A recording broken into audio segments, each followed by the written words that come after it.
Hello and welcome back to another At the Chalkface. If you don't know who we are, where have you been? Living under a rock? No, I'm kidding.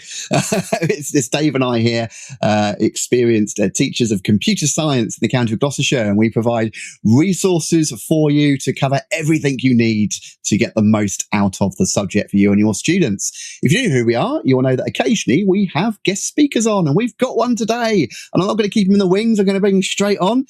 This is Peter Hudson, and the reason we brought Peter on today is he is the creator of Go Code It. Now, we've talked about this a bit before, and we'll get into it. And one of our free resources, Time to Code, is embedded in Go Code It. So I'm sure we'll get into that.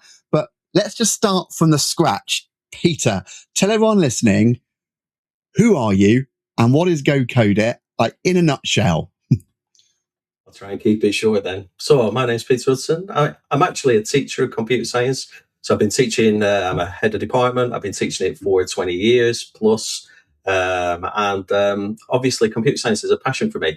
It's, well, for everybody watching, I'm sure. Go Code It is a programming platform to assist computer science teachers in their day-to-day job. We've seen these things before, but obviously it's to assist you in your teaching of programming. Yeah, I mean, I've been around for a while. Prior to becoming a teacher, I worked in retail, but I did a lot of programming on the side. And like a lot of us that were born in the 70s, I guess, I used to do a lot of programming on the early models. I didn't really get into the programming area then, but that led into my passion and led to me becoming a teacher, and then led to Go Code It, I guess, ultimately. So you're a programmer by trade then, really, Peter, and then came into teaching afterwards. Or hobbyist program, enthusiastic hobbyist, is that better? An enthusiastic hobbyist, which most people were, I think, in about 1985. Most people were like that, and throughout the 90s. Yeah, so I came into teaching later on. Obviously, I kind of flicked around things early before I became a teacher, but there was just this thing about wanting to teach and wanting to be a programmer to teach that to students. I guess that's what drew quite a lot of us to it. So give us the backstory then, because there was a time before Go Code It, and now there's a time with Go Code It. So tell us about that. Yeah. Specifically, what was the mechanism for you to decide, well, I'm going to create my own? Because you just said you're, unlike Dave and I, who have retired out the classroom as much as we didn't want to, you've just confessed you're still a full-time practicing teacher, head of department. So what on earth? There must have been something significant that made you think, I'm not going to go and buy something that's out there. I'm going to create my own. And then we know the answer. But yeah, tell our audience that sort of catalyst and what led to you going, you know what, I've got to create my own platform here. Right. Okay. Well, it's a mixed bag of things, but ultimately, obviously, we had several platforms that were available for free. I have to say, I kind of came to coding rooms. If we remember coding rooms, I came to coding rooms quite late.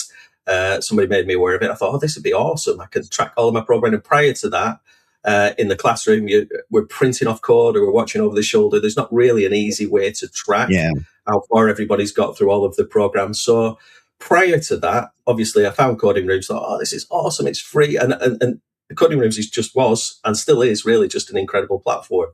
But as we know, it went. Okay, it was free, it was brilliant. And the bizarre thing about coding rooms and those that followed was I didn't mind paying a little bit. If it had kept it alive, if I could have still used it, that would have been one thing. So anyway, 2 years of work down the pan for coding rooms, and then up pops Replit. Brilliant, thumbs up, free again. I think a lot of people know this story, but put all of my work on Replit, another couple of years, investing time. I was really happy with the course. I think that like a lot of us were. And then again, out of nowhere, it all disappears. Now, we're not talking about small amounts of time for teachers here. These were big amounts of time investments from us to build these platforms up. And it was great that it was free, but there's also our time. Our time's important. And I don't know, I was just sat at my desk one day and thought, I could do this myself. Why am I putting all this? At least I know that if I build it and I make it myself, it's not going to disappear overnight. And I know that the work that I do is going to be worthwhile to me, because ultimately that's really what it was. So that's where I started. It's about 3 years ago now. I can't remember. It was straight after Replit disappeared. So I just started. I started nice and easy. And I'll be honest, when I first started, it was just for me. It was really just, I don't need to rely on somebody else. I'll just build this platform. And it was only after doing it for maybe about 6 to 8 months, I had a student teacher with me. The student teacher said, "Oh, other people might quite like to use that." And then obviously from there it carried on and just carried on building. It's become a bit of an obsession now. Building this platform or building, lots of teachers get in touch with me and keep telling me what the kind of things that they want to add. But that's what it is. I don't want to waste my time anymore. My time's precious, as is other people's. And what we need is a platform that's stable and is just going to keep working. And nobody's going to pull the rug out from us. I hear you. And this is how, isn't it, Dave? This is how we came across Peter in the early days, because, of course, we were feeling the same frustration from the other side. We're a resource provider. Well, we have time to code. It's wonderful. There it is. But it's just a static website. What would you recommend? And we were putting out, well, you, Dave, you kind of lead on the programming side of things. You were putting our time to code website into these platforms that you've mentioned, only to find out they will go. And we went through that hoop twice as well. We were hearing the frustration from teachers almost getting frustrated at us. And it's like, we're not putting the platform. And it was like, well, Craig, I don't know if I'm going to bother putting it in another one. I mean, just tell them they can use our website and that's it. But our website wasn't providing all those tools that you were talking about. And that's the thing, because, and so that's how we came across Peter in the early days, wasn't it? It's like, hang on, we've got someone here who's had enough of this, and they're actually a teacher. And I think, that's where you two first met. Yeah, there was a time when we thought to ourselves, right, okay, we spent ages putting all our materials into coding rooms, and we were very familiar with a teacher that had been employed by coding rooms to then build the platform and build more educational material into it. And of course, because I knew them, because I worked with them at one of the schools that I taught at, we had a close relationship, and we were actively building the material into the platform and also changing its feature set and making it much more suitable for the educational context. And out of the blue, he just got made redundant, and they decided, no, we're not going to go down the education market after all. There's no money in it. And literally within 3 months of being employed, had lost his job. And so, we all went looking for something else, and Replit was there, and we thought, okay, well, we'll do it again. And that's how we met Kat Morgan, actually, through Replit, because we were building all our materials then into Replit, and Kat was helping us with that process. And exactly the same thing happened all over again. It was all of a sudden, Replit is no longer focusing on the educational market, having done all sorts of things to support it, and people were just left high and dry. And so there was that moment where we thought, right, let's make a coding platform. Let's stop all this nonsense. We've got the expertise in Craig and Dave, and we can do this for ourselves. Let's fill the gap.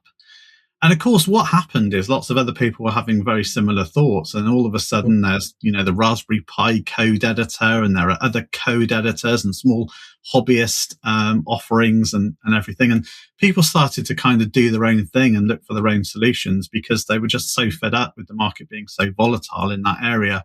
But Pete, your story really resonated with us, because we finally found someone that wasn't a company. You weren't chasing the profit. You just wanted something that you could depend on, that where the rug wasn't going to be pulled out from under you, and it was going to be there tomorrow because you needed the tool. And I think this really, for me, is the unique selling point of Go Code It. It's a tool you need, and therefore it has to exist because you need it for your students. And you're not chasing the buck. You're not trying to change the world and get everybody on to Go Code It. I think your philosophy is more, if you like it and you want to come with me, then come along. And if you don't. It's up to you. Well, as I said, I mean, ultimately businesses can do whatever their businesses ultimately can do whatever they want. If they want to withdraw a product, then they can do. But we can't deal with that volatility. I mean, you can deal with it as a one-off, but when it keeps repeatedly happening, it becomes a bit of a problem. And like you said, right, Go Code It's transformed my programming, but it's mainly because it's built around what I know I need as a teacher. And then obviously I do get a lot of feedback from other teachers who feed into that as well and tell me what they need as well. But it was weird because I was saying earlier on, right? Less is more in terms of teachers on the platform. Every teacher that comes onto the platform actually just makes it not harder work for me, but just adds to the load and adds to the pressure and everything else. So for me, primarily, it's about me, and I want other teachers to be able to use it. And I'm really loving the fact that teachers are coming on board and we're getting a lot of people coming to it. But it isn't about the money. I am not a business. I do work full time, and my full time job keeps me going. You know, and I love my job. I'm a teacher. Why wouldn't I love? My students are amazing. I have some of the best programmers, I think, that are out there. Why would I not want to do that? But I need this as a tool. So that's what drives it. And if other people get access to it and can use it and see it's helpful to them, then that's great. I think I had a conversation with you a little while ago saying I'm not great at advertising. I don't really do much advertising. I don't post too much on social media. I don't put things out there. But it's like I say, just I'm quite happy with the way that it is, you know. And from the feedback they get from the teachers, they are as well. And what's really helpful is that I do have a lot of teachers feeding into the process. So rather than it kind of all being top down and just guessing what teachers need, I get so much feedback. So can you just add this? Can you just add that? And because it's just me, and I know my code base inside out. It's quite easy to kind of just keep adding things. My only restriction is time. I've said that loads. I don't have enough time. It's that real sort of built by teachers for teachers ethos that is Craig and Dave. You know, that's the heartbeat of Craig and Dave. And as you say, when you're not driven by a large organization with a different profit-driven agenda, or education is just a small arm of what they do, or whatever it happens to be, then you can be nimble. How do you cope though with this situation of you built this tool for you? It's got a kernel core set of features that you need. It probably doesn't need 1,000 bells and whistles and edge cases and everything else. But no doubt teachers, as they come on board with the platform, they've got a slightly different context, a slightly different way that they want to teach programming. And they're going to come up with features and things they want you to implement. Where do you find that line between, I could do it, but I kind of don't really want to do it because it's going to take it away from what I need and what I'm doing, and then implementing things that people are asking for? Where do you find that line? It's a very strange mindset. It's really, it became more about, it's become over time less about what I need and more about what teachers want. And I think if we're looking at it from a pure business point of view, that would put you in a tricky position, because then you'd be saying, well, we're doing it not because the platform needs it and it's going to generate revenue or whatever it is. You're just doing it because somebody thinks that would be a cool thing to add. So I always say, really, it's more a question of how much time do I need to invest to get it done? Is it doable within the constraints that I have? And if I can answer those two questions, then to be honest, it just goes on my massive list of things that would be really nice to add. And when I find time, I add it. So for me, it's not that. I mean, I could strip back pretty much 90% of the site. I think on a day-to-day basis, most of us need, and I certainly just need, a log of what everybody's completed. So can I set tasks? Will it auto-mark? Can I get that feedback? But some of the ideas that come out of people, I think, oh, wow, that's a brilliant idea, right? I don't necessarily need it myself, but why not put that in if I can do? So really, it's not driven. I guess, like I say, it's a weird mindset, and it's become a bit of an obsession, if I'm honest. What else can I add? Well, I tell you what, then, teachers what they want. Yeah, I mean, we're not, as people have seen this before, we're not going to do a full feature demo. If you want to learn more about the product, please head over to Go Code It, literally written like that, .online, and you can have a good view there what it is. But tell us now. I mean, what are the main features from the point of view of a teacher? I'm a teacher, currently looking for a new platform just to help me manage that workload of all my students programming. What would you say are the highlight features? So from a basic point of view, which is where it grew from, is you can set fixed assignments, programming assignments to your classes.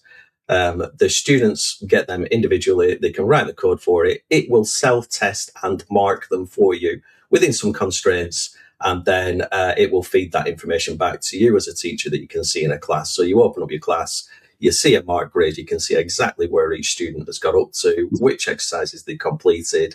And ultimately, that's the core of the platform.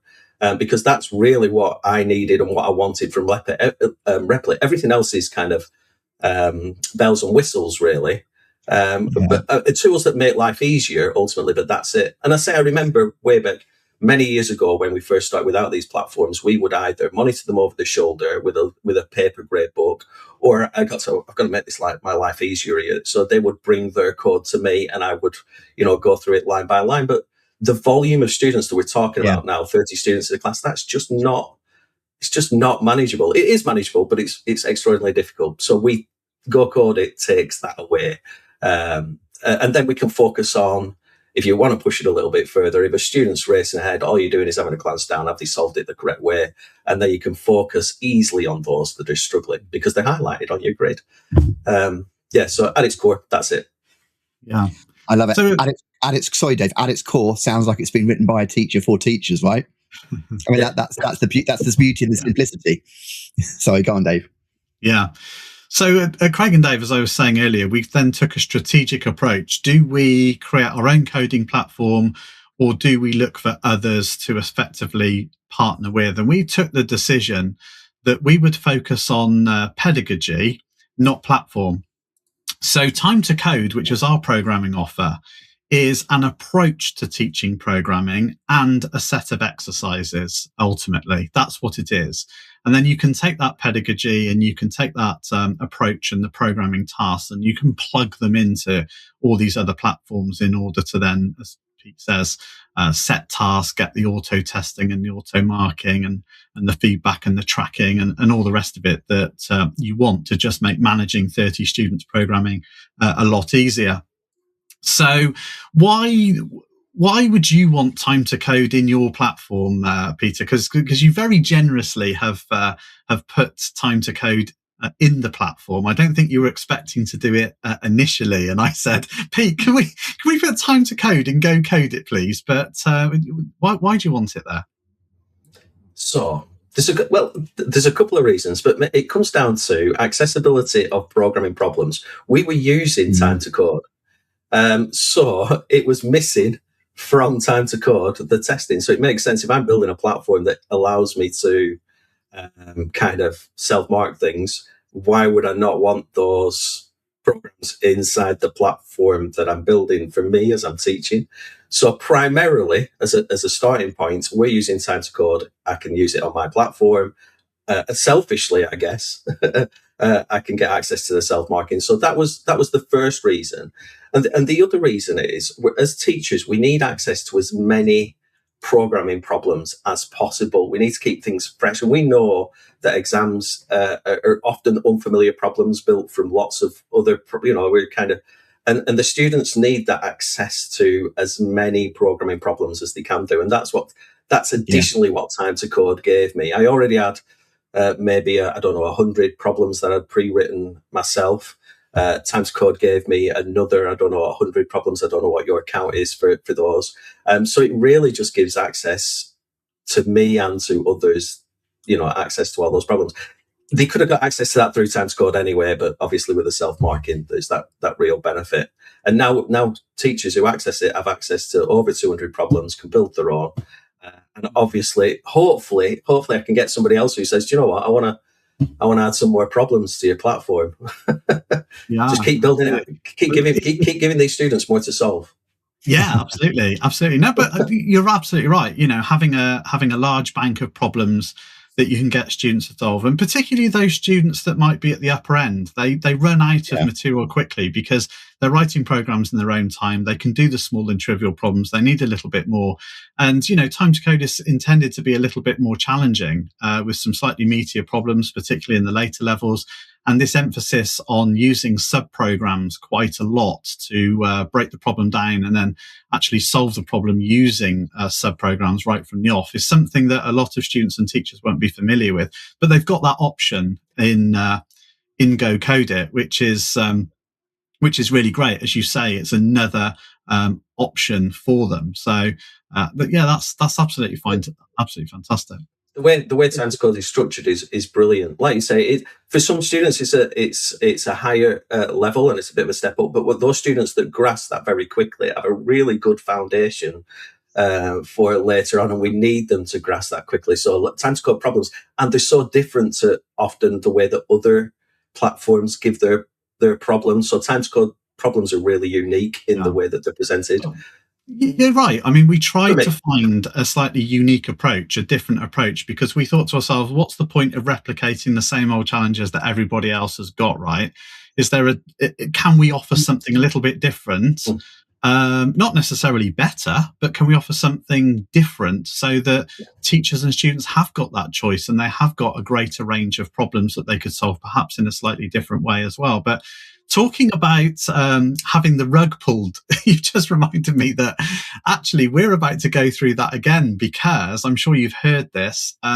Trinket are stopping their platform in the summer. So that's another rug that's being pulled. So everybody that's currently got trinkets out there is going to need to find an alternative solution.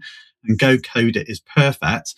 And what we're having to do at Craig and Dave, because as I've said, it's really a pedagogy and approach and problems as opposed to a platform. We've just got hyperlinks off to our problems in Trinket at the moment, and they're going to stop working in the summer term. So we're going to need to update all our hyperlinks. And of course, you and I have been in dialogue and thought about, well, can we find a way to put the boilerplate code into Go Code It instead, so that if you are familiar with using Time to Code just as a website and you click on the hyperlinks and it sends you off to the trinkets, can it send you off to the Go Code It's instead? And we're there. I haven't updated the hyperlinks yet, but every one of the Time to Code problems has a unique URL. So I'm able to then very easily just update the hyperlinks, and teachers won't really notice, other than the fact they're now going to get all the automatic testing and everything that was a manual process before, without having to actually change anything about what they're delivering. So that's a job for me for the summer, update all our hyperlinks to be pointing to Go Code It. I was going to say there's a couple of things there. Can I just, there was a couple of things in there. One, there are a few additions to the platform now that I just did over the last few weeks, which are going to be a nice bonus. So now you get a reference for your keywords built into the editor. And there's a few other things. So you should find as that transition, there's a few extra things in there that are quite nice to have. But talking about pulling the rug, again, this comes down to what's the motivation for the platform. And the problem is, I think that this idea that there's an abundance of value to these platforms in business terms, and sadly, there isn't. And that's not to say I think the point is schools are not flush with money. They just and even on my budget, I have to keep an eye. My budget just doesn't stretch that far. Once we bought books and exercise books and markers and things like that, it just doesn't stretch that far. So there isn't an abundance of money. And if a platform is relying on it as their sole income, and a business is it's a rocky road, I think. Yeah, you're absolutely right. And this is what we've seen, isn't it? A lot of these big commercial companies going down like, education. Everyone has to go to school by law. It's compulsory. There's a huge market. Then they get into it. They discover the money in the education market is not where they thought it was. It's quite thinly and widely stretched. And then they go, there's no money to be made here. And then, of course, they pull out. And this, of course, is why, and probably worth mentioning this as well, this is why we're so keen to promote both Go Code It and also Dodona. Because if people were turning around and saying, hang on, aren't you pushing another platform? Which one are you in bed with? Well, it's not like that. The reason we've gone to both these people is they both come from the same situation. Dodona has come out for exactly the same situation, built primarily for students at university, developed by the university for their students. And, this is good. Same thing here. And it's also worth pointing out, we don't get, there's no financial benefit or partnership here between us and Pete or us and Dodona. We've recommended both because these are both platforms offering tools for students by students and have grown out of a need to fulfill those for those students. So, both excellent systems. And, we started with Go Code It and we'll continue to promote it. The stuff you're doing is amazing. But yeah, just thought I'd clear that up. I do have to ask one thing, Pete, because our viewers will waggle their finger if I don't ask this question at the end. They'll go, but how much does it cost? So is it completely free? Is it completely paid? Is there a split? If there's a split, what do I get for free? And what do I get for the extra? I know they can find this all out from the website, but again, in a nutshell, what's the pricing model? Okay, so to honour the other platforms. It's free if you just want to access the programming problems. So Time to Code remains free in the way that it did do before through Trinket. So if you just want to access the exercises, click on a link, your students can go there. You can follow the Time to Code course as well, and the Go Code It course as well. Obviously, the teaching tools come with an additional cost. The plans, I'm just going to check my pricing. So plans start at £75 for an individual account, but for that you get. In my mind, I thought that covers a GCSE cohort, so you'd have a teacher and 120 students that would cover that. So if you want to take your GCSE students through, it's £75 for the year. That gives you access to everything that the platform has to offer. And then it's stepped up, because I was looking at how much it cost me a student. I guess really ultimately, because schools have we're teaching cross everyone. So small school, 120 students. I'm just going to check my numbers: 3 teacher accounts and 500 student accounts. Medium school, 4 teacher accounts and 1,000 students. That's 170. The highest cost comes from the large school, and that's £210. But that would cover your school, so the entire school. So that's 1,500 students and 6 teachers and 1.5. I think it's £210. I have to say though, I'm not a business, so if somebody wants to contact me, they've got something that they need. I do get messages all the time. Just let me know what it is that you need, and I have a lot of flexibility in there to customize and change things. It's driven by how much would I have been willing to pay, really, and how much did it cost me to run the platform, and that's where we've settled on at the moment. Really, really affordable. I mean, let's face it, as you said, if you're one teacher with a few classes, it's 75 quid a year, 120 quid a year, 170 quid a year. That's probably all you ever need to spend, and you're getting everything you want. The time it will save you, and the benefit it gives the students in terms of feedback. I mean, there are much more costly solutions that give you a lot less. Let's put it that way. Yeah, absolutely. And that's for all the tools that you want for task setting and progress tracking and all the rest of it. But if you just want to use Time to Code on a reliable platform, then you can do that completely free. And of course, you can get going for free and then decide later, actually, it would be good if I had some tracking tools, and then, put them in later. There's no problem with that. I just want to pick Craig up on one thing, because he said, of course, it's the law. Everybody has to go to school. Of course, that's not true, because there are people out there that are homeschooled, and that's a perfectly legal and valid approach. Everyone has to be educated is probably what I should have said. Everyone has to be educated. I'm a stickler for my facts. But the point I'm making is that, of course, if you are home educating, then you can use Go Code It with Time to Code, or Go Code It with the Go Code It problems, or whatever, completely for free. So it's suitable for home education. Yeah, they wouldn't need the extra stuff. I should mention also, I give it if anybody's interested, and I do a 30-day trial. So all they've got to do is just send me a message and say, can I just try it out, and you can have 30 days, no problem. And obviously, if you don't like what you see, you don't think you'll use it, then that's fine. Just let it finish and move along to the next one. I love that. Look, this has been really brilliant. What I don't want to do, Pete, is wrap up and end the episode and then you think, oh God, I didn't get an opportunity to say X, Y, or Z. So is there anything like you really want to sort of tell our listeners that we haven't covered, or... I will. It's a thank you, really, right, to everybody, because in my head, I'm just some teacher from the north of England, right? I've had an idea, and the fact that it impacts so many students it's what makes me sit at my computer every night doing more. And the teachers have just been amazing. The amount of ideas that I've got from the teachers and the support, and just so genuinely helpful. For me, that's it. So I'd be remiss if I didn't get this opportunity just to say thanks to everybody and to you two guys as well for that's really nice. And you know what? That literally could have been us saying that about our own products and services that we've done over the years. It's exactly the same story, and I think that's why it resonates so well. Well, look, thank you ever so much for coming on, Peter. As you say, we're continuing to develop along with him Time to Code, and as Dave hinted there, we're going to be using it to replace a Trinket as well. If you want to know more, please head over to gocodeit.online.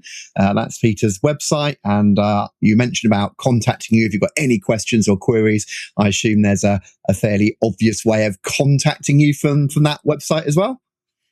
Yeah, just click on the get in touch button. That easy. Perfect. There you go. Sounds like you know what you're doing. Look, thank you very much for joining us. It's been a delight, and I'm sure we'll have you back in the future. But for everyone watching, thank you very much, and we'll see you next week. Another At the Chalkface. Bye-bye.